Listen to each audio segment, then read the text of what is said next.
और एक शुभ अवसर आप हमें दिए हैं। स्वर्ग और पृथ्वी बनने वाला पिता, तू सच्चा और जीवित परमेश्वर है। तेरे प्रेम अद्भुत है, तेरी योजना और कार्य तेरा अद्भुत है पिता, जो देखने में आता है प्रभु। पूरे संसार को बचाने के लिए तूने अपना इकलौता पुत्र कुर्बान कर दिया। और प्रभु यीशु मसीह हम धन्यवाद देते हैं आपकी दया और कृपा और अनुग्रह, जो अनुग्रह की शब्द लेकर परमेश्वर के प्रेम को लेकर गांव गांव शहर शहर हर जगह तूने प्रचार किया और 12 लोगों को तूने चुना और उन 12 लोगों को तूने पृथ्वी पर भेजा, अलग अलग देश अलग अलग जगह से। आज पूरी दुनिया में तेरे सुसमाचार का प्रचार हुआ पिता, धन्यवाद देते। सारा आदर सारा महिमा हम तुझे देते प्रभु। अभिषेक करो इस सभा को पिता, तेरी दया और तेरी कृपा के अनुसार तो अगुवाई कर। धन्यवाद हमारे सारे पास्टर टीचर लोगों के लिए, कलीसियाओं के लिए, मिशनरियों के लिए धन्यवाद देते प्रभु। राजाओं का राजा तो प्रभुओं का प्रभु, सर्वशक्तिमान परमेश्वर, दयालु और कृपालु परमेश्वर, धन्यवाद देते। जीवित और पराक्रमी परमेश्वर, तेरी महिमा करते प्रभु यीशु। अभिषेक करो पिता प्रत्येक हृदयात्मा को, संदेश को प्रभु हमारी इच्छा अनुसार नहीं बल्कि आपकी अनुग्रह से बातें करो पिता। दयालु और कृपालु परमेश्वर, धन्यवाद देते। हर एक लोगों के दिलों को तू जानता है, हर एक लोगों के जीवन में तू योजना लेकर आया है पिता, और तू कुछ उनके जीवन में करना चाहता। तेरी इच्छा को उत्पन्न कर पिता, तेरी प्रस्ताव में अगुवाई कर प्रभु यीशु। सच्चा और जीवित परमेश्वर, धन्यवाद देते। सारा आदर सारा महिमा हम तुझे देते प्रभु। इस सभा को हम तेरे चरणों पर रखते, तेरी इच्छा अनुसार तू अगुवाई कर। राजाओं का राजा तो प्रभुओं का प्रभु, सर्वशक्तिमान परमेश्वर, धन्यवाद यीशु मसीह के नाम से मांगते हैं, आमीन।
Thank you.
एक जोरदार ताली बजाइए।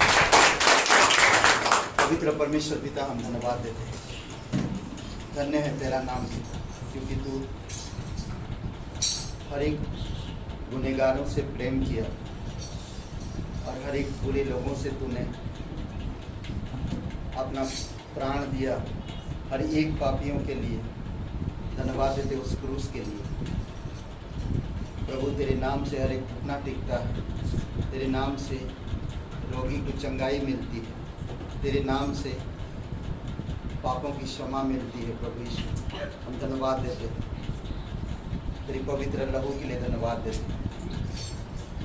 तू हमें चंगाई देने वाला परमेश्वर है, तू हमारा उद्धार करने वाला परमेश्वर है। तू हमें मदद करना पिता कि हम तेरे मार्ग में सच्चाई के साथ, ईमानदारी के साथ हम चल सके और हमारे कामकाज में हम जो कुछ भी करें प्रभु, उसमें तेरी महिमा कर सके। धन्यवाद देते, तेरी स्तुति महिमा करते प्रभु यीशु। धन्यवाद देते पिता। तेरे नाम के लिए जी हम, तेरे नाम के लिए जी हम, तेरे नाम के लिए जी हम, तेरे नाम के लिए जी हम। तू बड़े मैं घटूं, मेरे जीवन से महिमा तुझे मिले।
प्रभु हम जानते हैं तुझ में हम जिलाए गए हैं। आज तू हम में बसता है और हमारा जीवन परमेश्वर तुझ में छुपा हुआ है। प्रभु इस जीवन को,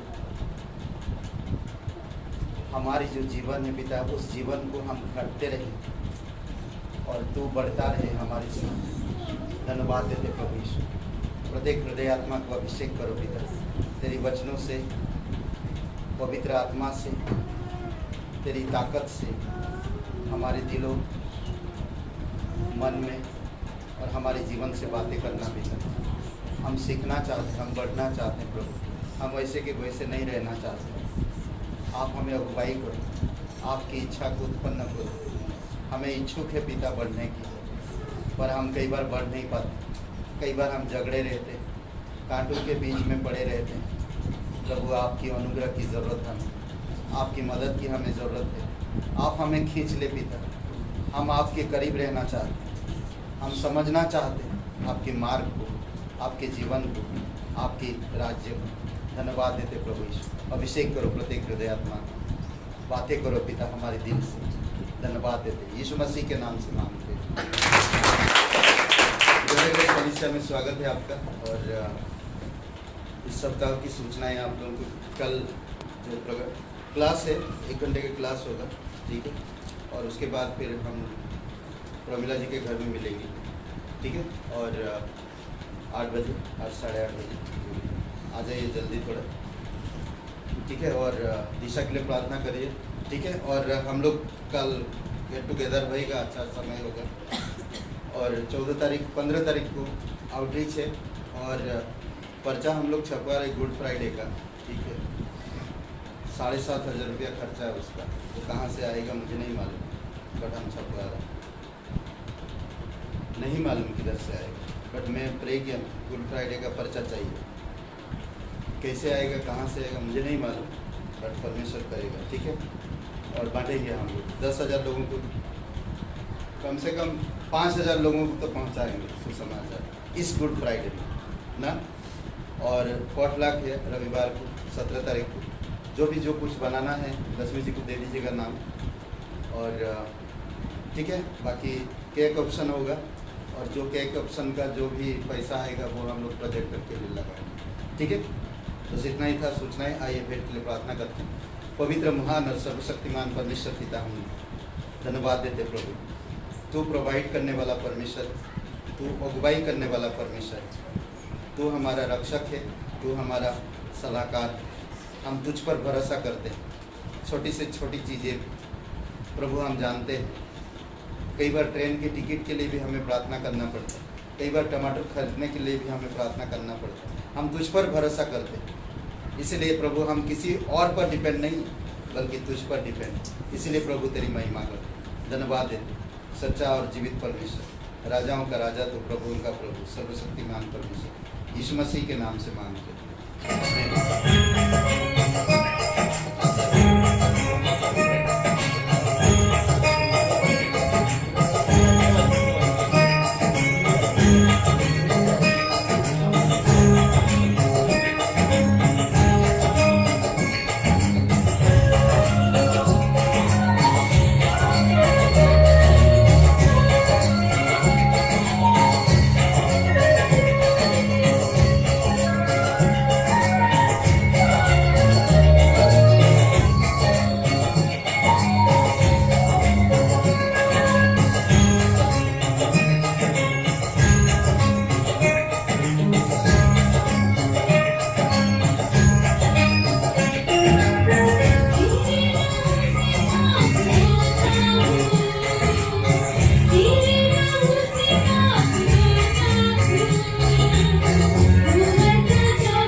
जो होते हैं वो लड़ाई करने वाले नहीं। ये जो लेवी है, लेवी वंशी के विषय की बात करेंगे। और यही लोग जो निवास स्थान की देखभाल करते थे, ठीक है, तंबू का देखभाल करते थे। आइए प्रार्थना करते हैं। पवित्र महान और सर्वशक्तिमान परमेश्वर पिता, तो अनादिकाल से अनंत काल तक एक साथ तू अनंत है, सर्वज्ञानी है, तू सर्वव्यापी है, तू चमत्कार करने वाला परमेश्वर है, तू लोगों की दुख को जानने वाला, लोगों की कठिन समय को जानने वाला, लोगों की अनंत और मुश्किल को समझने वाला परमेश्वर, मन और हृदय को जांचने वाला परमेश्वर, हम तेरी महिमा करते हैं। अभिषेक करो इस सभा के भीतर, तेरी पवित्र आत्मा के द्वारा बातें करो पिता, हमारी बल से नहीं, हमारी शक्ति से नहीं, तेरी अनुग्रह से बातें करना है, तेरी पवित्र आत्मा की सामर्थ से बातें करो। धन्यवाद देते हैं यीशु मसीह के नाम से मांगते हैं, आमीन। ओके, आपके पास बाइबल है तो बाइबल है तो आप गिनती का किताब पहला अध्याय एक वचन पढ़ते हैं। आप गिनती का जो मैं वचन दे रहा हूँ वहाँ से लेकर दूसरा अध्याय पूरा पढ़ने के लिए आप जाकर घर पे पढ़िएगा जरूर। मैं यहाँ पर पढ़ा नहीं रहा हूँ क्योंकि समय नहीं, क्योंकि दोनों अध्याय में से जहाँ से मैं शुरू करूँगा, पहला अध्याय 47 से 47, वहाँ से लेकर दूसरा अध्याय 34 तक पूरा वचन आज के लिए, आज का संदेश के लिए। पर एक ही वचन पढ़िए, पहला अध्याय का 47 वचन, या तो दूसरे अध्याय के लास्ट तक बता दे रहा हूँ। तो एक जन पढ़िए गिनती का पहले अध्याय और वचन 1 से 54 तक पढ़िए, मतलब 47 से लेकर 44 तक, 54 तक, 47 से। इनमें लेवी अपने पितरों के गोत्र के अनुसार नहीं गिने गए, क्योंकि यहोवा ने मूसा से कहा था, लेवीय गोत्र की गिनती इस्राएलियों के संग न करना, परंतु तू लेवियों को साक्षी के तंबू पर और उसके कुल सामान पर, अर्थात जो कुछ उससे संबंध रखता है, उस पर अधिकारी नियुक्त करना, और कुल सामान सहित निवास को वे ही उठाया करें और वे ही उसमें सेवा टहल भी किया करें, और तंबू के आसपास वे ही अपने डेरे डाला करें, और जब जब निवास को आगे ले जाना हो तब तब लेवीय उसको गिरा दें, और जब जब निवास को खड़ा करना हो तब तब लेवीय उसको खड़ा किया करें, और यदि कोई दूसरा समीप आए तो वह मार डाला जाए। इस्राएली अपना अपना डेरा अपनी अपनी छावनी में और अपने अपने झंडे के पास खड़ा किया करें, और लेवी अपने डेरे साक्षी के तंबू ही के चारों ओर खड़ा किया करें। कहीं ऐसा ना हो कि इस्राएलियों की मंडली पर मेरा कोप भड़के, और लेवी साक्षी के तंबू की रक्षा किया करें। जो आज्ञाएं यहोवा ने मूसा को दी थी, इस्राएलियों ने उन्हीं के अनुसार की। ओके, तो ये लेवी के विषय में बात कर रहा, लेवी वंशी को कोई स्थान नहीं दिया गया, सिर्फ उनको परमेश्वर की जो तंबू होती थी उस समय, उस तंबू का देखभाल करना। परमेश्वर स्वयं उसमें उतरकर बादलों के आवाज़ वो लोग सुनते थे, और कहीं प्रस्थान करना हो, आगे बढ़ना हो, तो वो लोग उसको गिराते थे, वो लोग उसको फिर जहाँ पर परमेश्वर कहता रुकना हो तो वो लोग इसको वहाँ पर खड़ा करते थे। इस तरह से लोगों का जीवन चलता था, उनको कोई स्थान नहीं दिया गया, उनको कोई जगह नहीं दिया गया था। सच्चा नबी लेवी, सच्चा लेवी, हम सब लोग आज जो प्रभु यीशु मसीह पर विश्वास किए हैं, हम लेवी से बढ़कर, परमेश्वर लेवी लोगों को अपनी योजना दिया था, सिर्फ लेवियों के लिए नहीं बल्कि सारे इजराइल की मंडली को अपनी योजना दिया, और उस योजना के तहत हर कोई इंसान काम करता था और उससे कोई अलग नहीं काम करता।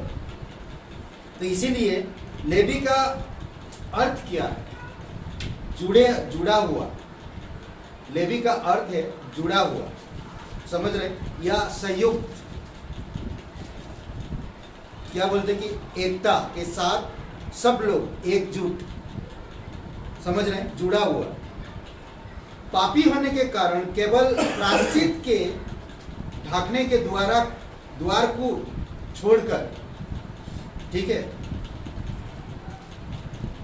उसको छोड़कर कहता कि जो प्रभु यीशु मसीह के क्रूस को प्रकट करता है, परमेश्वर से मिलने की आशा की वही एक स्थान है। मिलने की आशा की कोई बोलते ना कि और कोई जगह नहीं है परमेश्वर को मिलने का। आज हर एक जो विश्वासी परमेश्वर पर विश्वास करता, क्रूस मिलने का स्थान है। जब तक वो क्रूस नहीं मिलेगा तब तक वो परमेश्वर को नहीं मिल पाएगा। उसी प्रकार था कि लेवी लोगों के पास आना पड़ता था हर एक इजराइल को, और कहते हैं कि वही लोग उसका देखभाल करते थे, वही लोग उसको संभालते थे। यहाँ पर हम देखते हैं कुछ परमेश्वर बहुत खूबसूरत बात करता। अगर दूसरे अध्याय 1 से लेकर 34 वचन में अगर पढ़ते हैं तो यहाँ पर जो इजराइल का जो वंश थे 12 गोत्र में से कितने 12 लोग, और उन 12 में से एक गोत्र में से 3 लोगों को जोड़ा। तो यहाँ पर 36 नाम मिलेगा, 36 नाम मिलते, और 12 गोत्र में अगर 3-3 एक गोत्र का समझ लीजिए, पहला जो भी गाद का जो वंश है 3 मुख्य पुरुष को जोड़ा गया उसके साथ। उसी प्रकार 12 को अगर 3 में गुणित करते हैं तो कितना होता है 36। तो 36 लोगों का नाम है वहाँ पर, और 36 लोगों का जो नाम है इनका अगर अर्थ को समझेंगे तो 36 सब्जेक्ट आपको मिल सकता है, विषय जो आप संदेश सुनाने के लिए या संदेश तैयार करने के लिए या संदेश देने के लिए, समझ रहे हैं। देखेंगे कुछ थोड़ा थोड़ा हम लोग जाएंगे।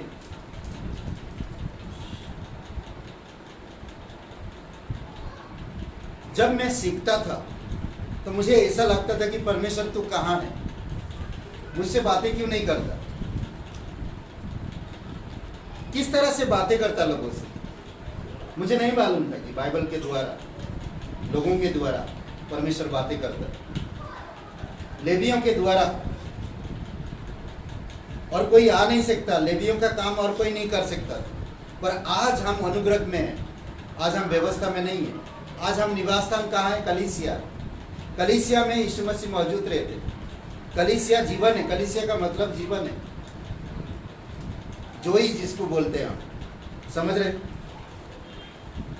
मैं परमेश्वर के लिए समीप आना चाहता, परमेश्वर के करीब रहना चाहता, इसीलिए मैं पूछता परमेश्वर तू कहाँ है, मैं तेरे करीब रहना चाहता, मैं तुझसे बातें करना चाहता, मैं तेरे कार्य को पूरा करना चाहता, तुझसे सलाह लेकर। नबी लोग उसी प्रकार लोग थे जो सेवा करते थे, परमेश्वर के करीब रहते थे। परमेश्वर अगर आएगा तो सबसे पहले लेवियों को पता चलता, सब कितना अच्छा अथॉरिटी दिया ना कि लेवी लोगों के साथ परमेश्वर बातें करता, उनके साथ रहता, उनके साथ बातें करता। परमेश्वर कभी हम लोग ऐसा कभी कभी सोचते हैं कि परमेश्वर हमसे बहुत दूर है, या हमसे कभी जब हमें प्रार्थना का उत्तर मिलता है तो हम यही सोचते हैं कि परमेश्वर करीब है, और प्रार्थना का उत्तर नहीं मिलता है तो हम लोग यही सोचते हैं कि परमेश्वर बहुत दूर है। कहाँ है परमेश्वर, प्रार्थना का उत्तर क्यों नहीं देता। जब प्रार्थना का उत्तर मिलता बहुत आनंद करते हैं हम लोग। अगर आप दूसरे अध्याय को शुरू करते हैं तो ये थोड़ा समझने की ज़रूरत है, आप घर पे जाकर इसको पढ़िएगा जरूर। इजराइल की जो 12 गोत्र, याकूब की जो 12 बेटी का नाम है, और इन 12 बेटी का नाम का अर्थ मैं बताऊंगा, थोड़ा 36 लोगों का अर्थ बताऊंगा। तो इसका मतलब इसीलिए मैं बोल रहा था 2 घंटा बातें करूँगा। आप लोग वैसे भी लेट आते हैं, वैसे भी लेट जाइए, 11-12 बजे तक सोइए आराम से, चलेगा ना। हाँ, सुबह लेट जाइए ऑफिस, मालूम पड़ा ऑफिस से बाहर। नहीं, मैं ऐसा नहीं करूँगा, परेशान मत होइए। आज हर कोई इंसान चाहता कि परमेश्वर मेरे करीब रहे। बाइबल में हम जो पढ़ते हैं, परमेश्वर आपसे दूर नहीं है, परमेश्वर आपको कभी छोड़ेगा नहीं, परमेश्वर का प्रेम कभी कम नहीं होगा, परमेश्वर हमेशा आपके साथ है। हम लोग सुने यीशु मसीह वादा किया है, मैं जगत के अंत तक तुम्हारे साथ ना। क्या कभी लेवियों की तरह आपका सौभाग्य हुआ है? ऐसा लेवी लोगों की तरह, लेवी का भी यही सौभाग्य था। वे मिलाप वाले तंबू के बिल्कुल पास में रहते थे, पास थे एकदम। वे परमेश्वर के बादल को उस पर ठहरा हुआ देखते थे। परमेश्वर का बादल आता था और उस तंबू में ठहरता था ना, और फिर आवाज आती, फिर मूसा हारून वो आवाज सुनते थे, परमेश्वर के पास जाते थे, परमेश्वर उनसे बातें करता था, वही बातें आकर लोगों को, इजराइल को बताया जाता था। अद्भुत है नहीं? मैं आज कहता हूं कि परमेश्वर की मिलाप वाले तंबू में मेज बन जाऊं, या तो दीवार बन जाऊं, या तो पत्थर बन जाऊं ना, और परमेश्वर नेबियों की तरह उस जगह पे काम करते रहूं। कभी आपको ऐसा नहीं लगता कि मैं परमेश्वर के करीब रहूं? कभी लगता है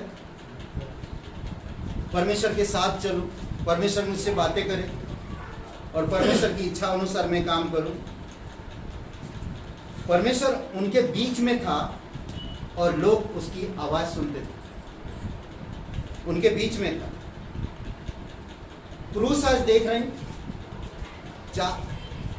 तीन गोत्र को भाग कर दिया, 3-3 करके 4 भाग, पर नबियों को कोई जगह नहीं थी। नबी बीच में थे, नबी लोग बीच में रहते थे। अगर पूरब में 3 है, दक्षिण में 3 है, पश्चिम में 3 है, उत्तर में 3 है, और ये बीच में रहते थे नबी लोग। अगर आप तीनों को अलग डिवाइड करते हैं, 3-3 गोत्र, 3-3 वंशावली, इधर 3 लोग, इधर 3 लोग, इधर 3 वंशावली, इधर 3 वंशावली, उनका बाकायदा कितने लोग उस समय थे?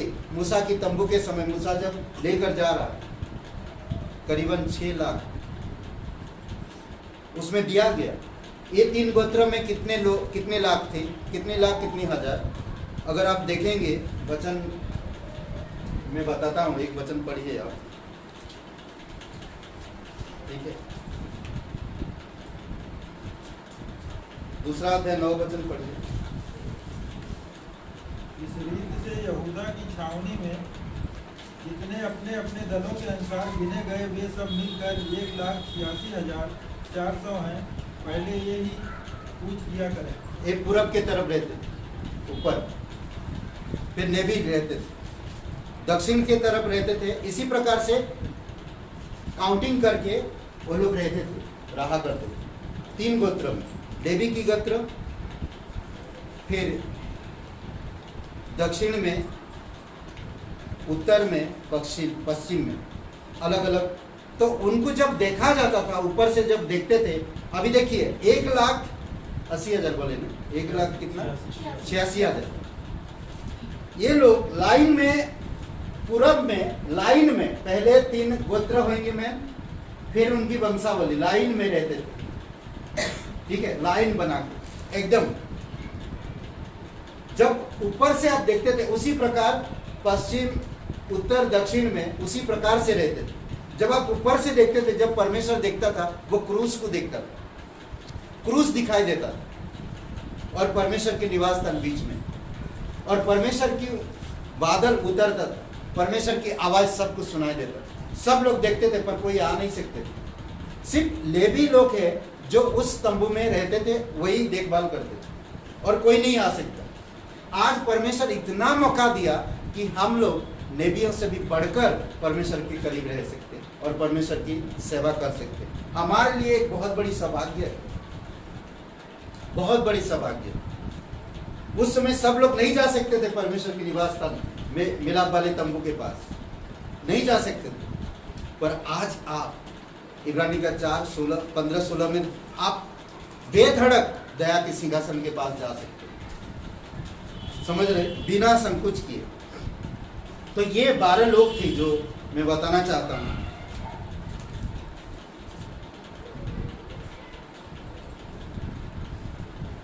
यहूदा सबसे आगे, यहूदा, तब इसाकार, जबलून, रूबेन, शिमोन और गाद के गोत्र थे। बीच में लेवी थे। तो कितने नाम लिया मैंने? पहले क्या? यहूदा, इसाकार, जबलून, रूबेन, शिमोन, गाद के गोत्र में 6 लोग, बीच में कौन? लेवी लोग। फिर बाकी 6 लोग जो अलग अलग रहते थे। फिर एफ्रेम, मनसे, बिन्यामीन, दान, आसेर और नाफ्ताली, ये सारे गोत्र थे, 12 गोत्र। ठीक है।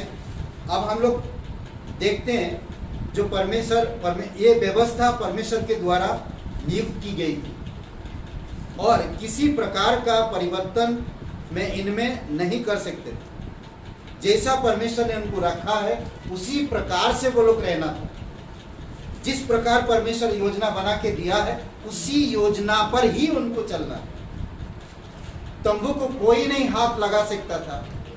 सिर्फ वही लोग तंबू को गिराते थे, जो लोग लेवी लोग। वही लोग उसको समेटेंगे, वही लोग उसको उठाएंगे, वही लोग उसको पकड़ के लेके जाएंगे। कोई ये नहीं कह सकता कि मैं आज नहीं आ सकता। ये कभी कह नहीं सकता कि मैं आज तंबू नहीं उठा सकता, पिताजी आप संभाल लो, या ब्रदर प्लीज आज आप संभाल लो, मैं नहीं आ सकता। नहीं कह सकते। परमेश्वर दिया योजना, उसी योजना के अनुसार उनको चलना था। इसमें हम क्या सीखते हैं? आज हमारे लिए क्या, हम क्या सीख सकते हैं इसमें? कि परमेश्वर की व्यवस्था सिद्ध है। परमेश्वर की व्यवस्था सिद्ध है हमारे लाभ के लिए। अगर इसी सिस्टम से वो लोग चलेंगे तो कोई मरेगा नहीं, कोई तंबू के पास आएगा नहीं। परमेश्वर की सिस्टम में चलेंगे और परमेश्वर की आवाज, परमेश्वर की ब्लेसिंग सबको रहेगा। समझ रहे हैं? परमेश्वर अपनी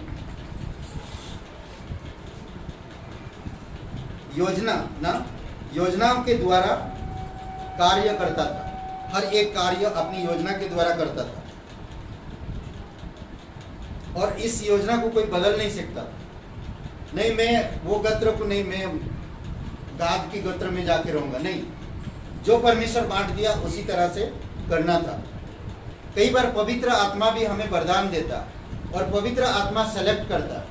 पवित्र आत्मा कहते कि तुम्हें, आप बम्बई से तुम्हारी ट्रेनिंग हो गया, आप पवित्र आत्मा तुम्हें अगुवाई करेगा, तुम किस जगह पे जाना चाहते हो सेवकाई करने के लिए, तो पवित्र आत्मा लीड करता। उसी समय परमेश्वर स्वयं लीड कर रहा था, पर आज हर एक विश्वासी को पवित्र आत्मा लीड करता है। परमेश्वर ने प्रत्येक विश्वासी के लिए अपनी योजना बनाई है। हर एक विश्वासी के लिए, जो भी यीशु मसीह पर विश्वास करता, उन सब के लिए योजना बनाई परमेश्वर।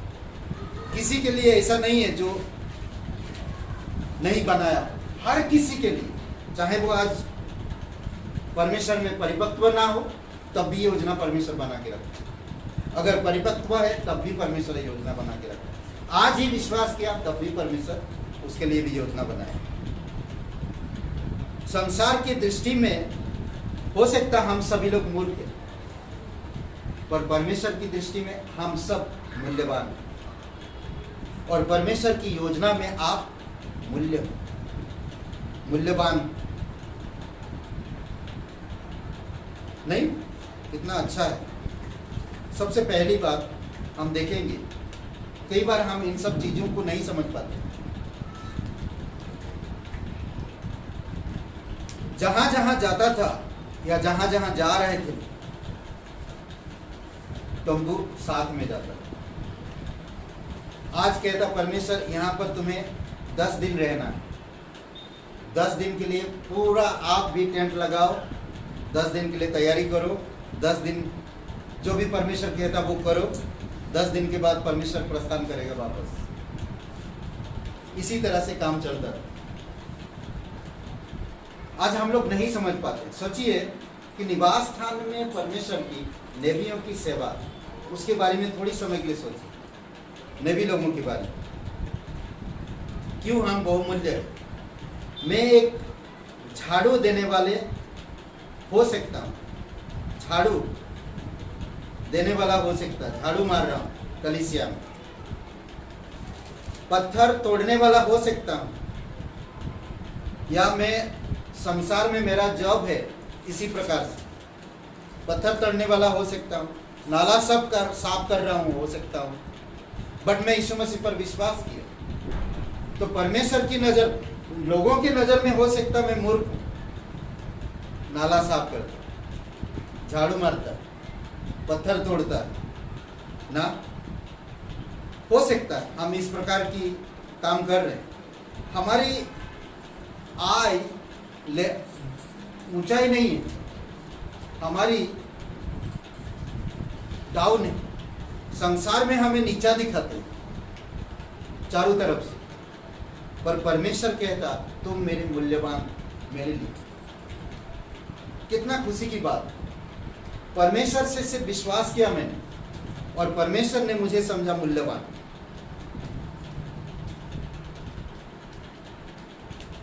और एक बातें हम देख सकते हैं, परमेश्वर की व्यवस्था के अनुसार मुझे एक स्थान मिलता है अनुग्रह के द्वारा। जब आप यीशु मसीह पर विश्वास करते, आप परमेश्वर के अनुग्रह के अनुसार एक स्थान मिलता है। आज आप कहां पर जानते हो, कहां पर हो आप?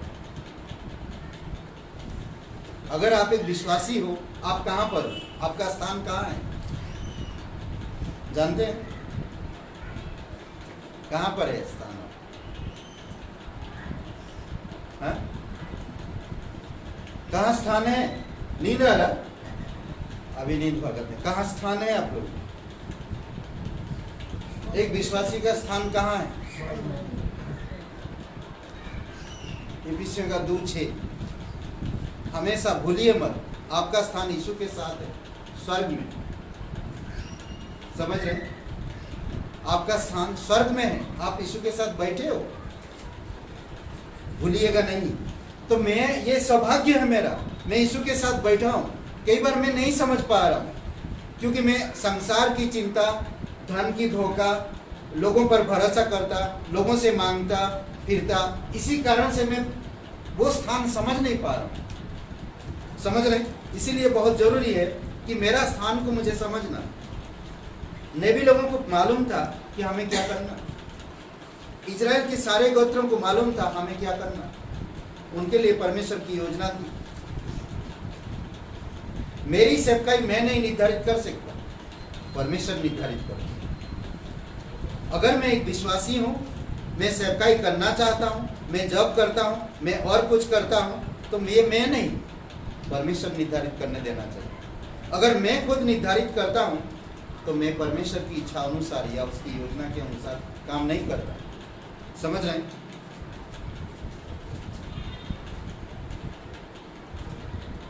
एक पास्टर, एक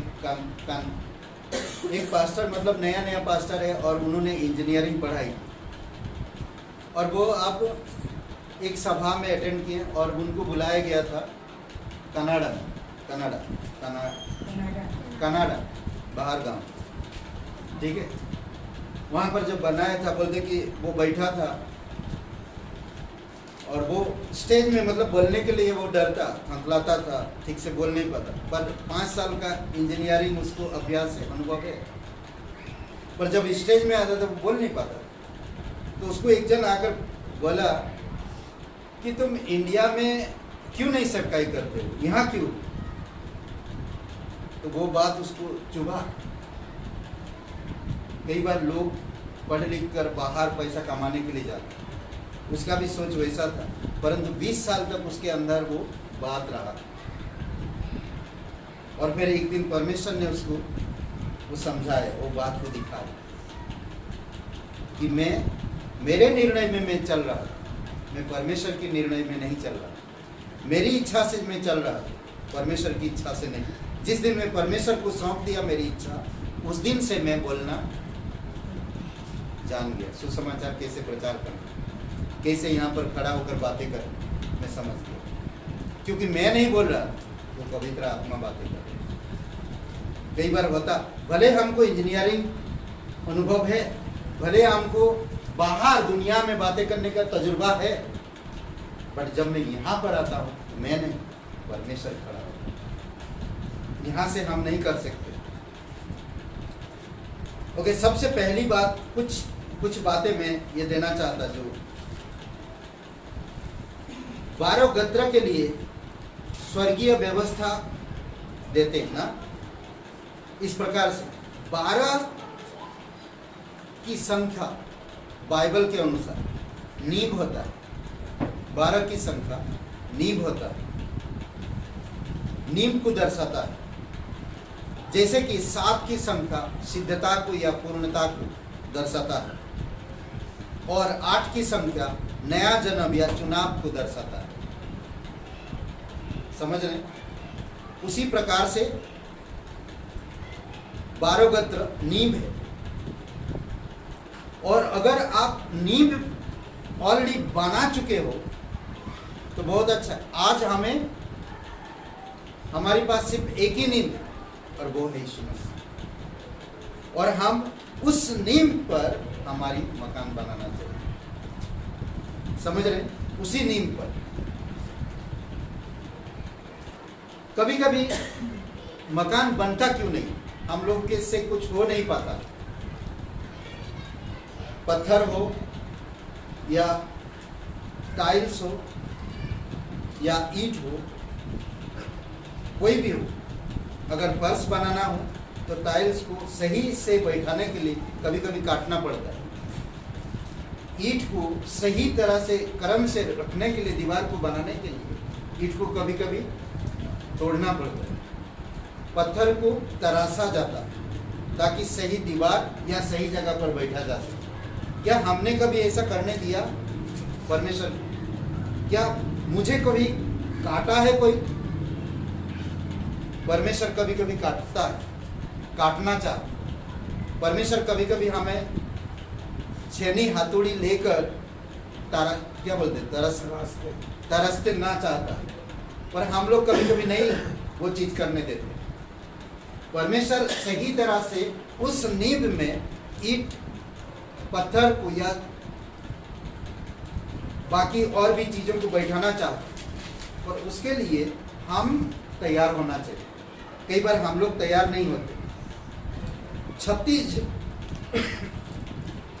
जो नाम है, ये 36 नाम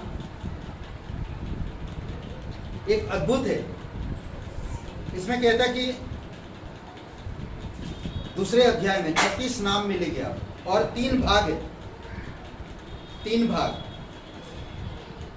पहला भाग में 3 लोग मिलेंगे, दूसरे भाग में 3 लोग, 3 भाग में 4 भाग, 4 भाग में 12 गोत्र को बांट दिया। ठीक है, हम सबसे पहले हम देखेंगे कौन था। कई बार हम परमेश्वर के होने के बावजूद भी हम लोग क्या करते हैं कि जैसे कि लालसा बहुत सारी चीजों में रखते हैं। अगर आप परमेश्वर में वचन 2 पढ़िए। इस्राएली अपने पूर्वजों के घराने के झंडे तथा प्रतीक अपनी डेरे के समीप खड़े करें। वे मिलाप वाले तंबू के चारों ओर कुछ दूरी पर अपनी छावनी डालें। ओके, यहाँ पर कहता है 2 वचन में स्पष्ट कि वह अनिर्वाय था सबके लिए। ईर्षा मत हो, उनको सीधा बता रहा, ईर्षा मत करो। तुम्हारी भाई है, मत ये कहो कि मैं उसके पास जाके रहूं, नहीं, ईर्षा कभी मत करो। पहला नाम, सबसे पहला नाम आता यहूदा। यहूदा नाम का मतलब जानते हैं? आपने कई बार पढ़ा हो। यहूदा का नाम का अर्थ क्या है? क्या है यहूदा नाम का अर्थ? क्या है? नहीं मालूम? मैं भी नहीं बताऊंगा।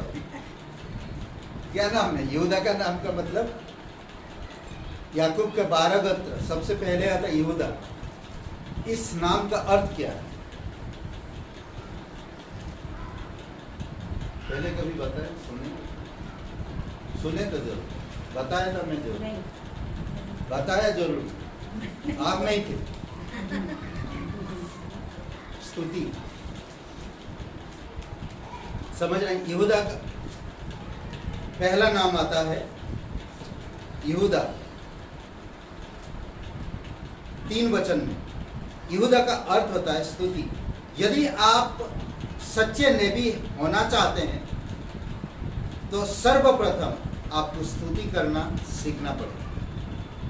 परमेश्वर की महिमा करना, स्तुति करना, आराधना करना सीखना पड़ेगा। कई बार हम लोग सीखते नहीं कुछ चीजें, इसी कारण से हम आगे नहीं बढ़ पाते।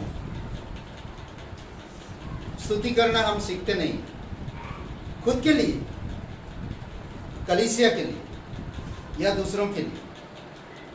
थोड़ा बोरिंग लगेगा बट ये बहुत मीनिंगफुल है। आप जब पूरा पढ़ेंगे, मैं एक दिन में खत्म नहीं करूंगा, 3-4 नाम दूंगा, 30 नाम तक मैं दूंगा। समझ रहे हैं?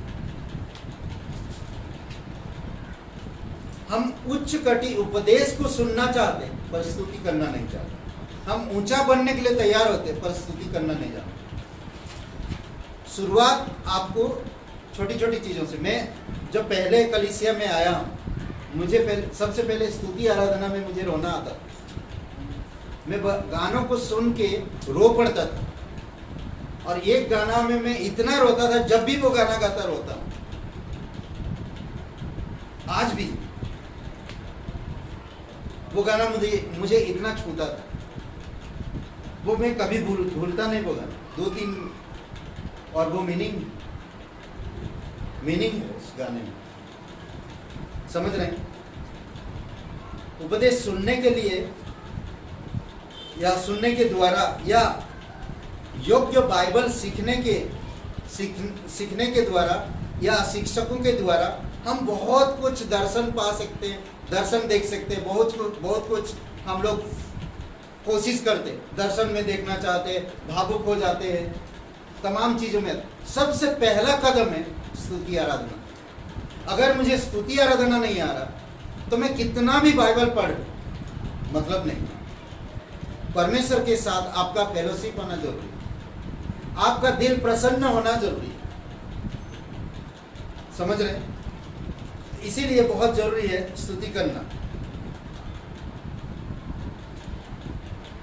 लंदन में सुप्रभात नहीं कहते, क्या कहते हैं? गुड मॉर्निंग, वो भी नहीं कहते।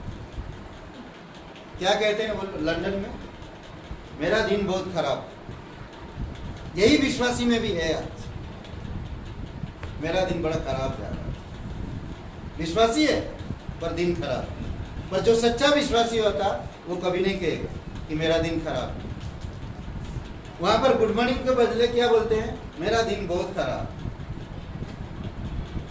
आप जाकर क्या बोलेंगे वहां अगर पहुंचेंगे तो? आप एक विश्वासी हो, वहां पर लंदन में पहुंच गए तो अगर बोलेंगे कोई आकर, हाय कैसे हो, मेरा दिन बहुत खराब, आप क्या बोलेंगे? मेरा भी दिन बहुत खराब है। ये गुड मॉर्निंग है, ये गुड मॉर्निंग है। भाई वहां के लोग क्या बोलते हैं? मेरा दिन बहुत खराब है। आपको भी बोलना पड़ेगा, मेरा दिन खराब, बहुत खराब है। बोलना ही पड़ेगा। गुड मॉर्निंग यही है, स्वागत करना। समझ रहे? पर वहां पर एक पास्टर हमें बताते कि मैं गया और वहां पर सब मुझे बोला, मैं सुबह जॉगिंग करने गया, बोलते मेरा दिन बहुत खराब है। मुझे समझ नहीं आ रहा ये दिन खराब क्यों बोल रहे हैं। तो बोलते मैं तो नहीं बोलने वाला। बाद में जब उसका अर्थ समझाया गया मुझे, तो बोलते यहाँ का यही बोलते हैं, मेरा दिन बहुत खराब। तो बोलता मैं तो कभी नहीं बोलूँगा, मैं एक विश्वासी होने के नाते मैं कभी नहीं बोलूँगा मेरा दिन खराब है, पर मेरा हर एक दिन अच्छा है। वो उनको जवाब दिया। ओके, पहला इतिहास। दूसरा इतिहास का 20 अध्याय। कभी कभी हम लोग परमेश्वर की उपस्थिति, परमेश्वर की प्रेम, परमेश्वर की अनुग्रह को हम लोग नहीं समझ पाते। आप जो किस पोजीशन में हो, आप किस स्थान में हो, कई बार हम लोग नहीं समझ पाते। आप बहुमूल्य हो, भले आप जब आपका छोटा हो, भले आपका कद छोटा हो, भले आपका मन जुबान थोतलाता हो, भले आपका दिल साफ भी ना हो, बट परमेश्वर में की नजर में आप मूल्यवान हैं। दूसरा इतिहास 20 अध्याय 15 वचन पढ़िए पहले। यहाँ पर बहुत बड़ा एक उदाहरण है जो हम लोग देख सकते हैं। तब वह कहने लगा, हे सब यहूदियों, हे यरूशलेम के रहने वालों, हे राजा यहोशापात, तुम सब ध्यान दो। यहोवा तुमसे यूँ कहता है, तुम इस बड़ी भीड़ से मत डरो और तुम्हारा मन कच्चा ना हो, क्योंकि युद्ध तुम्हारा नहीं परमेश्वर का है। क्योंकि और 18 से लेकर 20 वचन में भी देखोगे तो वो लोग क्या किया, समझ रहे हैं? वो लोग क्या किया, राजा डर गए, बहुत बड़ा भीड़ उनको अटैक करने आ रहा। तो वो लोग सेना को देखकर, काफी आक्रमण को देखकर, सेना को देखकर वो लोग बहुत डर गए।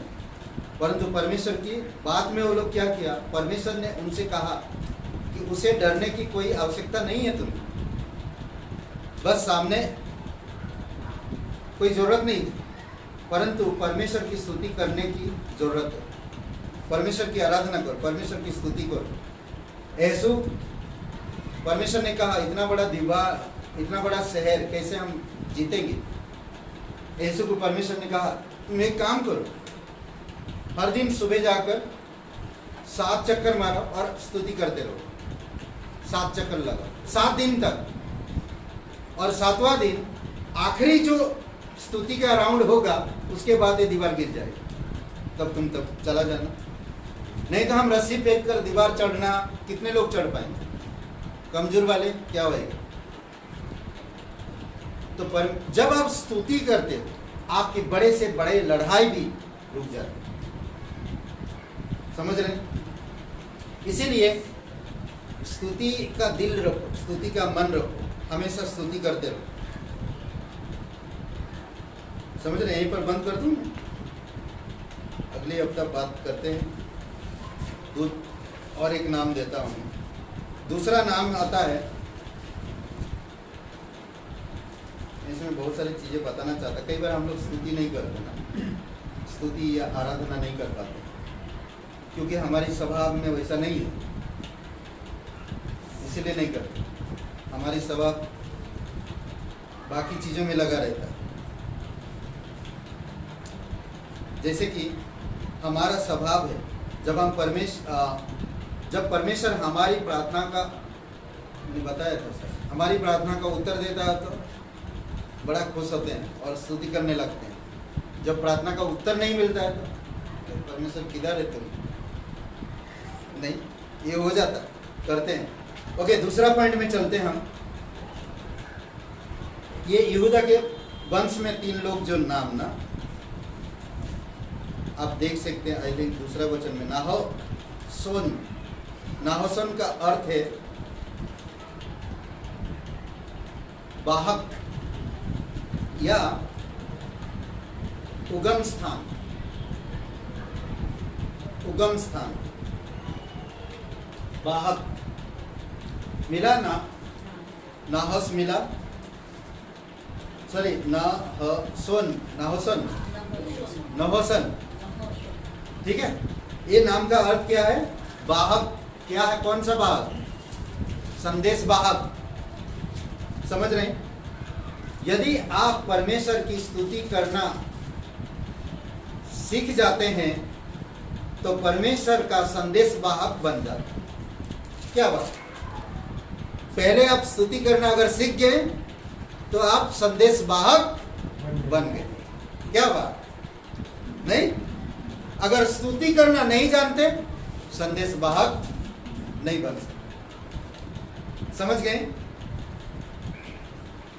इसमें कहता कि जहां कभी भी आप है, जहां कहीं भी आप है, बस में है, ट्रेन में है, बाजार में है, कहीं भी गवाही देने के लिए आप तैयार हो जाए। समझ रहे हैं? कैसे भी हो, पर हम लोगों को डर है, जिसका मूंछ थोड़ा मोटा तगड़ा मूंछ है, हम डर जाते हैं, अरे यार ये सुनने वाला नहीं, हाँ? या कोई माला पहने ना, सुनने वाला नहीं, डर जाते हैं हम लोग। उसकी माला देख के डर जाते, उसकी मूंछ देख कर डर जाते। यार ये क्या बता, इतना डरते हम लोग कि बताते नहीं, जाने दे यार हम लोग। एक व्यक्ति ने, भक्त सिंह जानते, भक्त सिंह अच्छा प्रचारक, उन्होंने कहीं ट्रैवलिंग कर रहे, उन्होंने देखा कि परमेश्वर उसके आत्मा में कहा जाकर इसको पर्चा दे, यीशु के बारे में बता।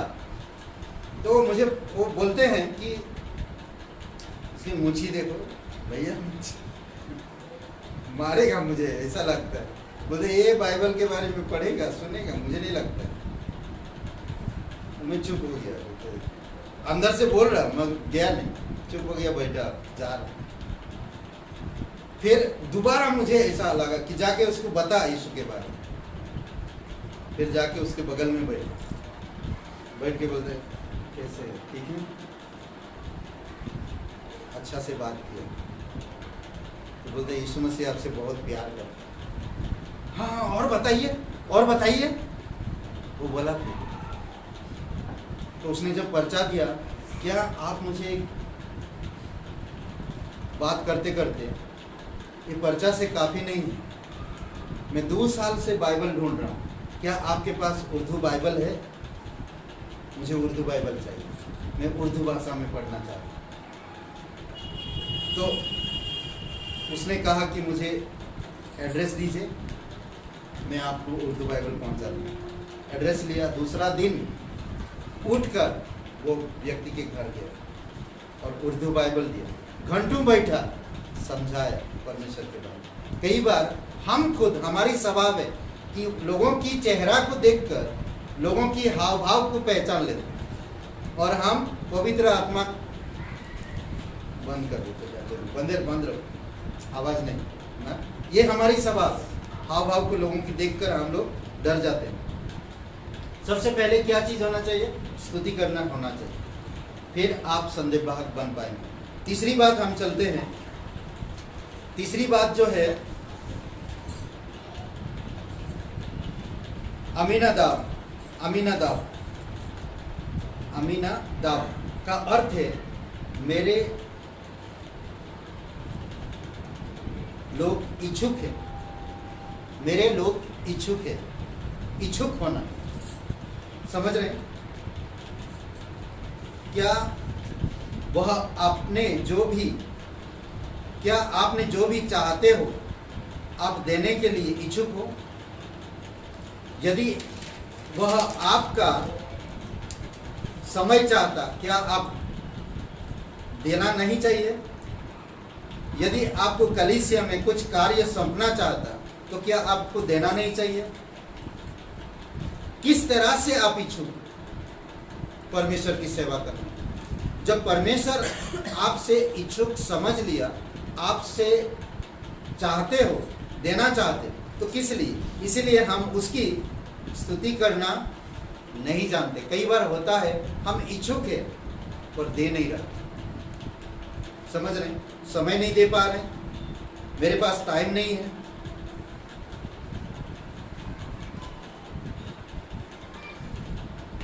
कभी कभी हम लोग नहीं देते। एक व्यक्ति ने, ठंड के समय में एक व्यक्ति ने कहा कि मैं एक जगह पे जा रहा था और एक व्यक्ति आया, आके बोला कि बहुत ठंड लग रही, कुछ मदद मिलेगा? तो उनके अंदर आत्मा बोल रहा, ये पुराना मत दे, फटा पुराना, नया एक कंबल है वो निकाल के दे। उसके अंदर बातें कर। अब वो बोला यार नया कंबल, फटा भी नहीं, कुछ नहीं, एकदम नया ताजा है, कैसे दे सकता हूँ? वो नहीं, अंदर ही अंदर सोच रहा। फिर वो ऊपर देख, प्रभु क्या करूँ? बार बार उसको बोला नया कंबल घर से निकाल के दे, नया कंबल जो तेरे पास है वो कंबल दे। तो मैं दे दूंगा तो फिर मेरे लिए क्या रहेगा? क्या हो? इच्छुक है देने का, बट फिर भी रुक रहा। और फिर बाद में उसने बोला चल, अंदर से आवाज आ रहा, दे देता, दे दिया उसने। कैसे ना कैसे करके आधा होके, आधा मन होके दे दिया। कभी कभी पूरा मन होके देना चाहिए, इच्छुक बोलते इसको, पर वो आधा मन होकर दे दिया। पर क्या हुआ?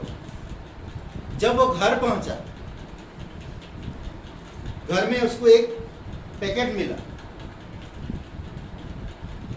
उसकी पत्नी ने कुरियर से लिया और घर पे रखा। बोलते पता नहीं मुझे भी कहाँ से आया, मुझे नहीं मालूम, बट कुरियर वाला आया, मैं लिया, बस ना पैसा, साइन करा। वो खुल के देखिए क्या है, तो खुल के देखा तो एक ताजा और बढ़िया और महंगी कम्बल। सोचिए, मुझे लगता वो नहीं देता तो शायद ये कम्बल भी नहीं मिलता। कई बार इस प्रकार से लोगों का उदाहरण हम लोग देखें जो वाकई में इच्छुक है और कई बार करते नहीं, देना नहीं चाहते। इच्छुक है सेवा करने का पर सामने नहीं आता। कभी कभी हम लोगों की बातों से इतना तकलीफ पहुंचता है। इच्छुक है हम सेवा करने का पर करते नहीं। इच्छुक है हम बाइबल स्कूल में जाएं पर आते नहीं। इच्छुक है हम प्रीचिंग करें पर करते नहीं। प्रचार करने का इच्छुक है पर हम आते नहीं। चौथी बात, 5वें पद में इसाकार, इस नाम का अर्थ है मुझे अपने इनाम का निश्चय है। मुझे अपने इनाम का निश्चय है। दूसरे शब्दों में प्रत्येक कार्य परमेश्वर के लिए समझकर करना चाहिए। हर एक कार्य, जब आप किसी पर दया करते हैं तो क्या कुछ पाने की आशा रखते हैं या नहीं? अगर आप दया कर रहे हैं तो कुछ पाने की आशा मत रखो। किसी को कुछ दे रहे हैं तो आप पाने की आशा मत रखो ना।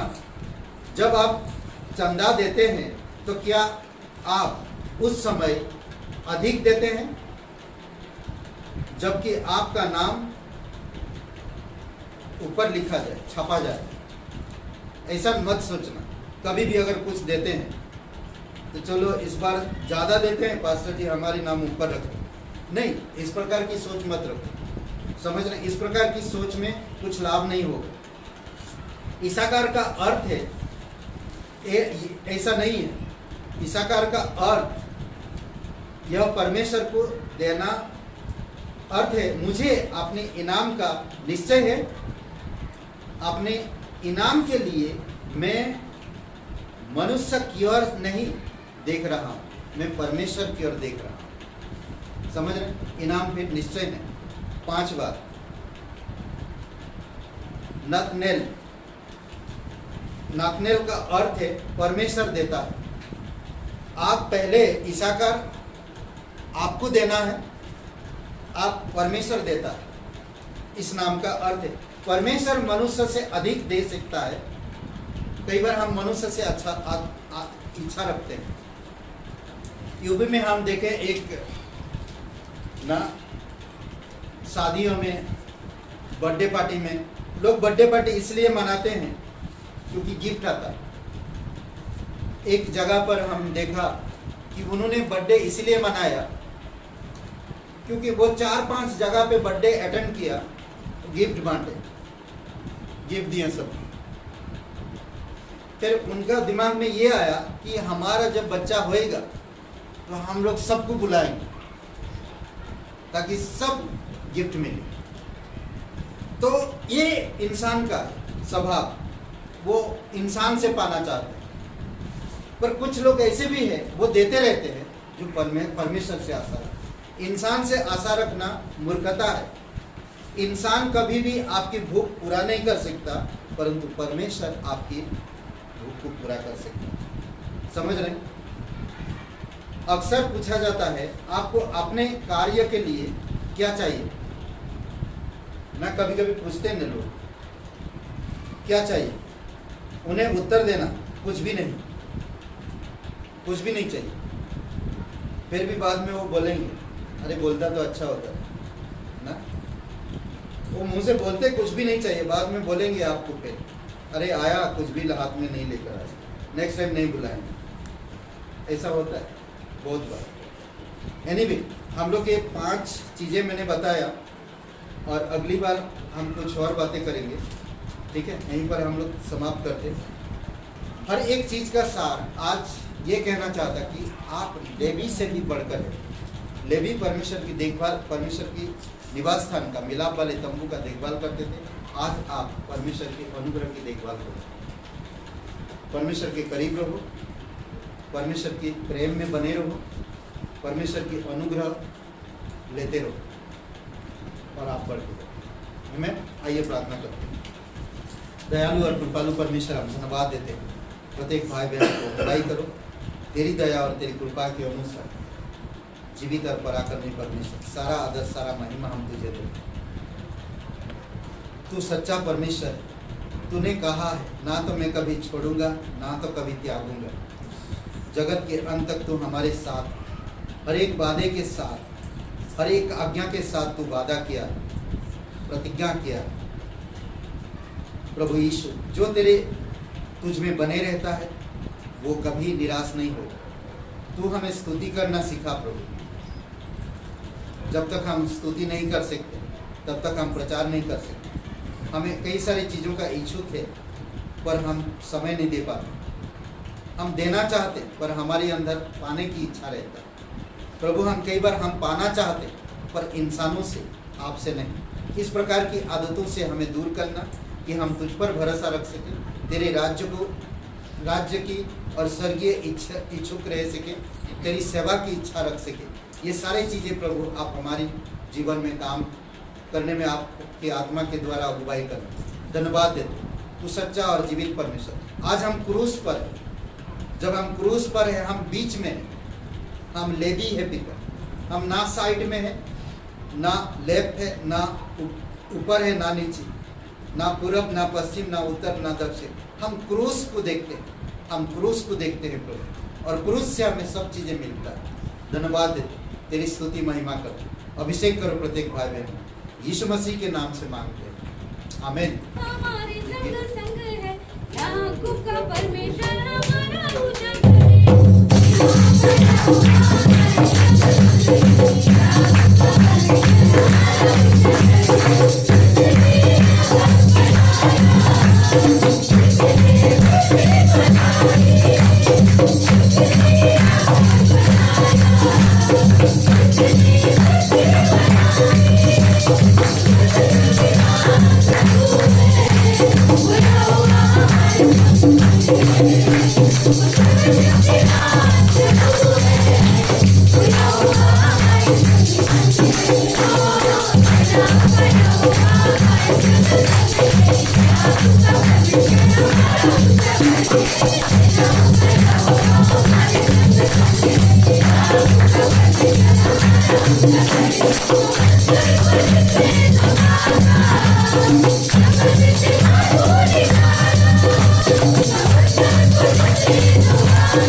हालेलुया।